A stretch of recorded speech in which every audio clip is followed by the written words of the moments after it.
10th का passion कहाँ है, वो 9th का पैशन कहाँ है, वो 8th का पैशन कहाँ है।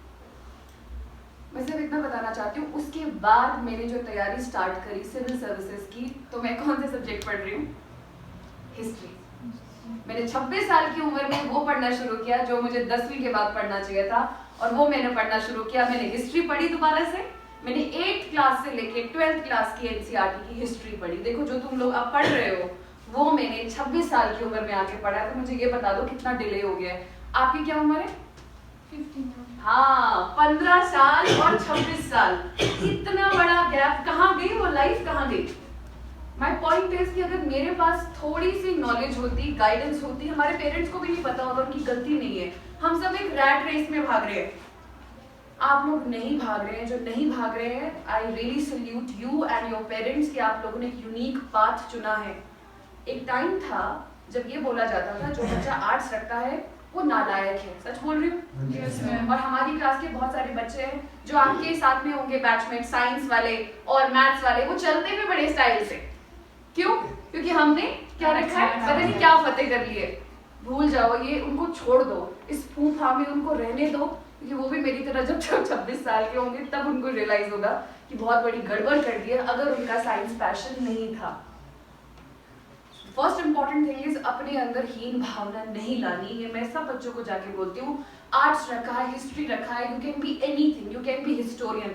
हमारे इतने सारे हिस्टोरियन है, फेमस हिस्टोरियन है जो अपने देश के इतिहास को पढ़ते हैं, दुनिया के इतिहास को पढ़ते हैं, और जिसने इतिहास पढ़ा है वही फ्यूचर रचता है ना? है कि नहीं है? तो बिल्कुल भी हीन भावना नहीं लानी। जिसने पॉलिटिकल साइंस पढ़ा है, तो आज जो आपके, मैं कहूंगी जो एस जयशंकर हैं, जो आपके एक्सटर्नल अफेयर मिनिस्टर है, फॉरेन मिनिस्टर है, वो क्या कर रहे हैं? वो पॉलिटिकल साइंस पढ़ रहे हैं, वो इंटरनेशनल रिलेशन को अप्लाई कर रहे हैं जो उन्होंने पढ़ा हुआ है।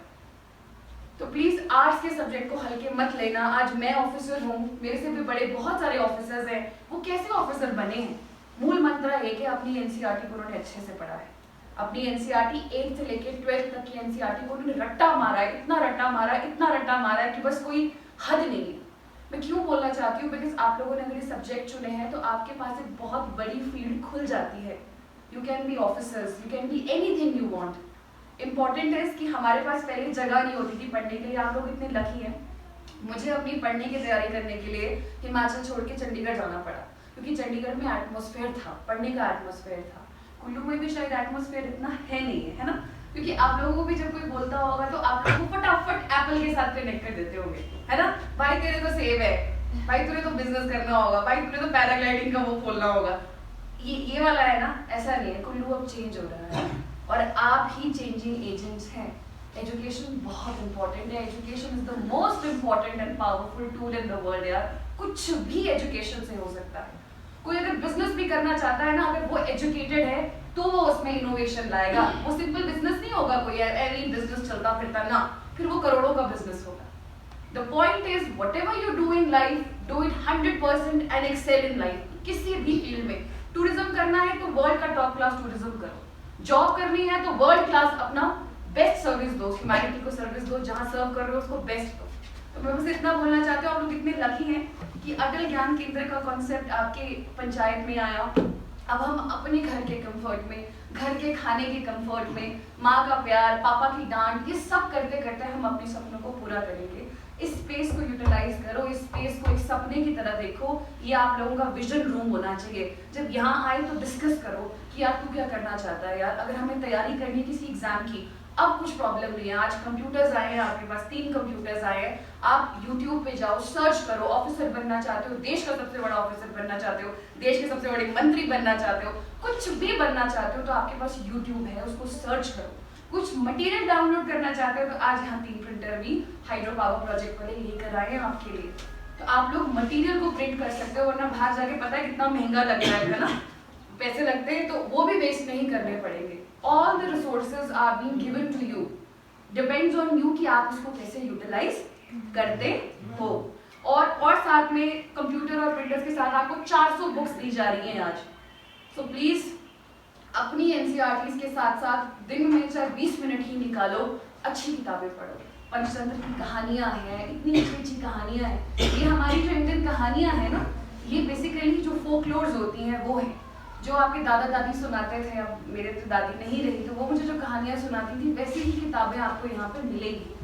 इन किताबों को पढ़ने से आपकी इमेजिनेशन में आग लग जाएगी, और जिसकी इमेजिनेशन में आग लग जाएगी वो तो कुछ भी कर सकता है, क्योंकि आपका 360 डिग्री डेवलपमेंट तभी पॉसिबल है जब आप अपनी किताबों के साथ साथ कुछ ऐसी किताबें भी पढ़ेंगे जो आपको सपने देखने की हिम्मत देता है। तो I would really thank the hydro power project and district administration Kullu कि इतना प्यारा कॉन्सेप्ट है अटल ज्ञान केंद्र का जो यहाँ पर आया है, और मुझे इतनी खुशी है कि मेरे समय में ये चीज़ हो रही है और मैं इसकी भागीदार हूँ।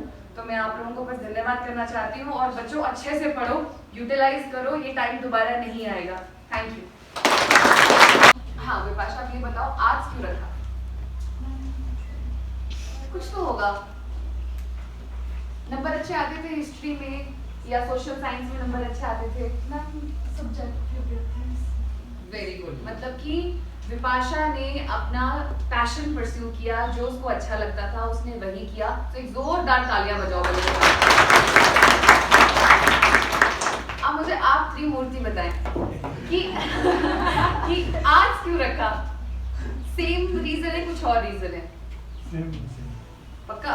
कौन सा सब्जेक्ट अच्छा लगता है? हिस्ट्री मेरा भी फेवरेट है। आपका? Political science. आपका? हिस्ट्री। आपका? हिस्ट्री। बैठो। यानी आप लोग बहुत लकी और होशियार भी हैं कि आप लोगों ने अपनी पसंद के सब्जेक्ट्स रखे। अब मैं बताती हूँ हम लोगों ने क्या किया, मैंने क्या किया है, बहुत सारे लोगों ने क्या किया है। हम लोगों ने देखा देखी की है। हम लोगों को ये भी नहीं पता था हमें करना क्या है। हमने 10th किया, मुझे भी ये सब्जेक्ट बहुत अच्छे लगते थे, मेरा स्कोर इतना अच्छा आता था सोशल साइंसेज में, और मुझे पॉलिटिकल साइंस अच्छी लगती थी, हिस्ट्री अच्छी लगती थी, हिंदी में अच्छा स्कोर था, संस्कृत भी अच्छे थे, बहुत अच्छे नंबर थे। लेकिन फिर भी मैंने ये सब्जेक्ट नहीं रखे, और पेरेंट्स ने बोला, और वो बोलते पड़ोस के शर्मा जी का बेटा या बेटी है ना, उससे कंपैरिजन करते हुए मैंने भी साइंस रख लिया, बोला डॉक्टर बनेगी। तो डॉक्टर तो फिर बन नहीं पाया क्योंकि फिजिक्स कमजोर था। अब देखो मैंने अपनी स्ट्रेंथ को नहीं चुना, मैंने वो एरिया चुन लिया, बिकॉज आज तक मेरा मैथ्स वीक था। जिसका मैथ्स वीक है उसकी फिजिक्स तो वैसे भी वीक होगी, सबको पता है ना, सही बोल रहे हो? तो अल्टीमेटली क्या हुआ कि डॉक्टर भी नहीं बन पाए। बीडीएस मिला जो आपका सेकंड रोज पे होता है। अब दांत किसने ठीक करने थे, मेरे अभी भी ठीक नहीं है, तो दांत भी नहीं ठीक किए, बीडीएस भी नहीं लिया, और कॉलेज चले गए। कॉलेज में कौन से सब्जेक्ट्स लिए? फिर से वही सब्जेक्ट ले लिया मैंने, केमिस्ट्री, ज़ूलॉजी, बॉटनी, यानी बीएससी किया। अच्छा देखो अभी भी अक्ल नहीं आई है मुझे, देखते रहो, अभी भी अक्ल नहीं आई है। बीएससी कंप्लीट हो गया है ना, मतलब 22 की उम्र हो गई, उसके बाद भी पता नहीं करना क्या है।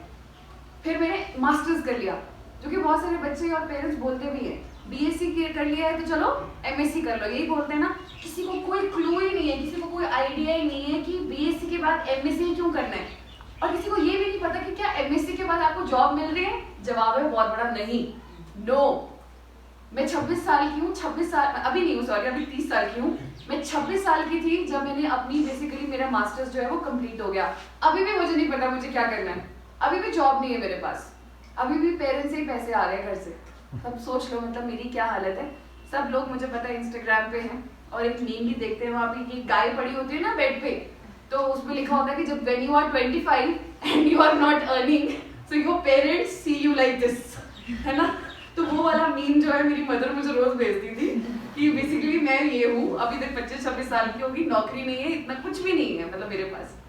तो आप देखेंगे हमारे पेरेंट्स भी बोलते हैं कि उसके बाद बीएड कर लो। अब देखो कहाँ से पहुँच गए हम, 10th का एक गलत फैसला कहाँ कहाँ ले आता है।